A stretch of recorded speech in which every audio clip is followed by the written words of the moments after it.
벨사차르 임금이 1000명에 이르는 자기 대신들을 위하여 큰 잔치를 벌이고 그 1000명 앞에서 술을 마시고 있었다. 술기운이 퍼지자 벨사차르는 자기 아버지 네부카드네자르가 예루살렘 성전에서 가져온 금은 기물들을 내오라고 분부하였다. 임금은 대신들과 왕비와 후궁들과 함께 그것으로 술을 마시려는 것이었다.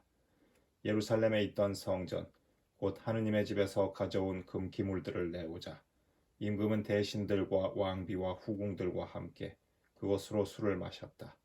그렇게 술을 마시면서 금과 은, 청동과 쇠, 나무와 돌로 된 신들을 찬양하였다. 그런데 갑자기 사람 손가락이 나타나더니 촛대 앞 왕궁 석고 벽에 글을 쓰기 시작하였다. 임금은 글자를 쓰는 손을 보고 있었다. 그러다가 임금은 얼굴빛이 달라졌다. 떠오르는 생각들이 그를 놀라게 한 것이다. 허리의 뼈마디들이 풀리고 무릎이 서로 부딪혔다. 임금은 큰 소리로 주술사들과 점성가들과 점술사들을 데려오라고 외쳤다. 임금은 또 바빌론의 현인들에게 말하였다. 누구든지 저 글자를 읽고 그 뜻을 밝혀주는 사람은 자주색 옷을 입히고 금목걸이를 목에 걸어주고 이 나라에서 셋째 가는 통치자로 삼겠다. 그리하여 임금의 현인들이 모두 들어왔지만 그 글자를 읽지도 못하고 임금에게 그 뜻을 설명하지도 못하였다. 벨사차르 임금은 크게 놀라며 얼굴빛이 달라지고 대신들은 혼란에 빠졌다. 그때 왕후가 임금과 대신들이 하는 말을 전해 듣고 연회장으로 가서 말하였다. 임금님, 만수무강하시기를 빕니다. 임금님께서는 이런저런 생각으로 놀라시거나 얼굴빛이 달라지실 까닭이 없습니다. 임금님의 나라에는 거룩하신 신들의 영을 지닌 사람이 하나 있습니다. 임금님의 아버지 시대에 그는 형안과 통찰력과 신들의 지혜 같은 지혜를 지닌 사람으로 드러났습니다. 그리하여 임금님의 아버지 네부카드네자르 임금님께서는 그 사람을 요술사들과 주술사들과 점성가들과 점술사들의 우두머리로 세우셨습니다. 임금님의 아버지께서 그렇게 하셨습니다.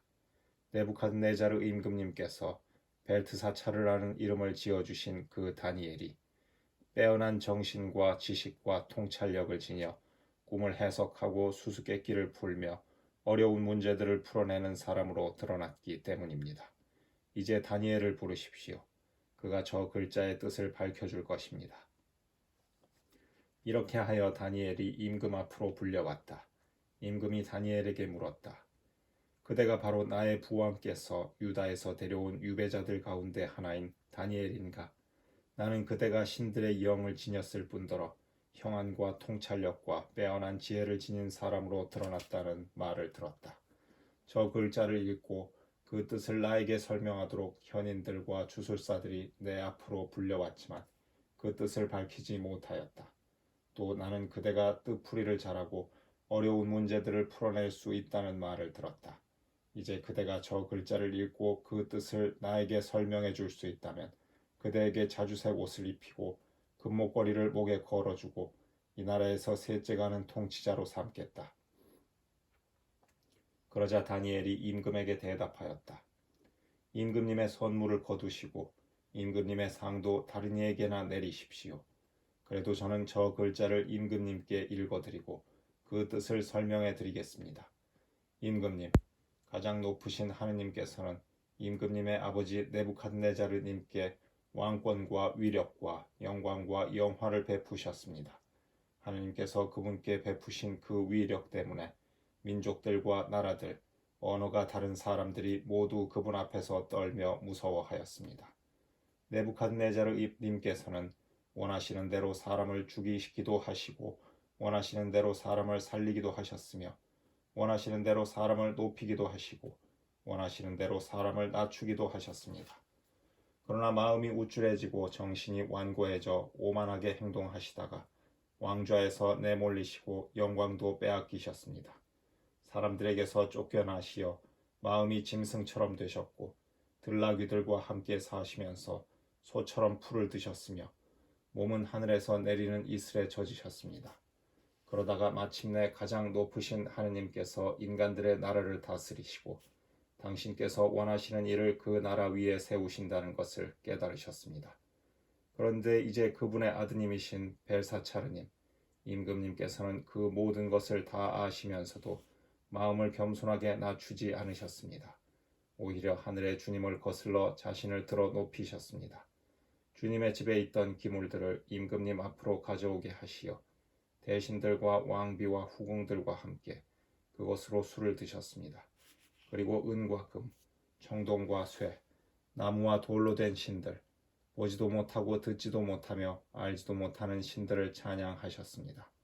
그러면서 임금님의 목숨을 손에 잡고 계시며 임금님의 모든 길을 쥐고 계신 하느님을 찬송하지 않으셨습니다. 그리하여 하느님께서 손을 보내셔서 저 글자를 쓰게 하신 것입니다. 그렇게 쓰여진 글자는 문에 트켈 그리고 파르신입니다. 그 뜻은 이렇습니다. 문에는 하느님께서 임금님 나라의 날수를 헤아리시어 이 나라를 끝내셨다는 뜻입니다. 트켈은 임금님을 저울에 달아보니 무게가 모자랐다는 뜻입니다. 프레스는 임금님의 나라가 둘로 갈라져서 메디아인들과 페르시아인들에게 주어졌다는 뜻입니다. 그러자 벨사차르는 분부를 내려 다니엘에게 자주색 옷을 입히고 금목걸이를 목에 걸어주고 그가 나라에서 셋째 가는 통치자가 된다고 선포하게 하였다. 바로 그날 밤에 갈대아 임금 벨사차르가 살해되었다.